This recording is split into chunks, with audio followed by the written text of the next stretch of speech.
मित्रों, पश्चिमी लेखकों द्वारा आर्य जाति के विषय में प्रतिपादित सिद्धांत का आधार निर्मूल है। यह आश्चर्य की बात है क्योंकि पश्चिमी विद्वानों के निष्कर्ष आमतौर पर गहन गवेषणा और विश्लेषण पर आधारित होते हैं।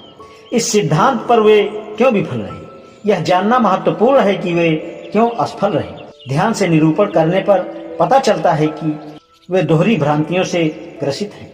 पहली बात तो यह है कि वे खुशफहमियों और उन पर आधारित अटकलों से ग्रस्त रहे। दूसरी बात यह है कि यह सिद्धांत वैज्ञानिक अनुसंधानों के प्रतिकूल हो गए, इस प्रकार तथ्य प्रकट न हो सके। इसके विपरीत उन्होंने इसे सिद्ध करने के लिए पूर्व निर्णित और चुनिंदा सिद्धांत अपनाए। आर्य जाति का सिद्धांत अनुमान के सिवाय कुछ नहीं है। यह डॉक्टर बोब के दार्शनिक विचारों पर आधारित है, जो उन्होंने सन 1835 में प्रकाशित अपनी युगांतकारी किताब कंपैरेटिव ग्रामर में प्रकट किए हैं।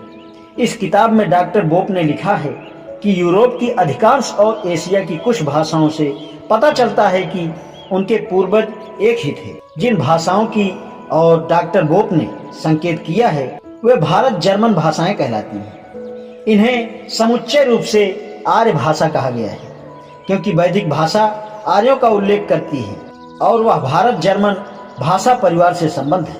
यही मुख्य सिद्धांत आर्य जाति पर लागू होते हैं। इसके दो अनुमान हैं। पहला है जातियों की एकता और दूसरा यह प्रजाति आर्य जाति है।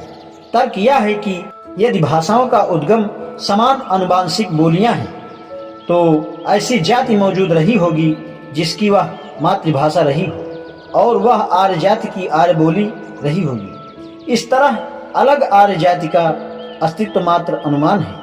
इस अनुमान से एक और अनुमान का उदय होता है जिससे समान मूल स्थान का सिद्धांत प्रतिपादित हुआ।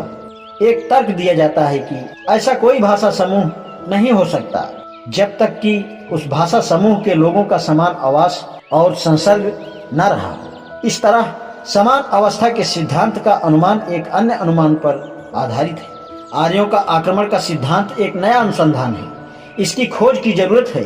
पश्चिमी विद्वानों के इस कथन को सिद्ध करने के लिए पड़ी कि इंडो जर्मन ही वर्तमान मूल आर्यों के मूल प्रतिनिधि है। इनका मूल स्थान यूरोप बताया गया है। यहाँ प्रश्न उठता है कि आर्य भाषा भारत में कैसे पहुंची, और इसका उत्तर यही होगा कि आर्य बाहर से आए। इस तरह आक्रमण का सिद्धांत प्रतिपादित हुआ है। तीसरी कल्पना एक और भी है कि आर्य एक श्रेष्ठ जाति थी। इस विचार का आधार यह विश्वास है कि आर्य यूरोपीय जाति के थे और यूरोपीय होने के नाते वे एशियाई जातियों से श्रेष्ठ हैं। श्रेष्ठता की इस परिकल्पना को यथार्थ सिद्ध करने के लिए भी इस कहानी के गढ़ने की जरूरत पड़ती है कि यह सोचकर आक्रमण की बात कहने के सिवाय और तरीका नहीं है। इसलिए पश्चिमी लेखकों ने यह कहानी रची कि आर्यों ने आक्रमण करके दासों और दसियों को पराजित किया।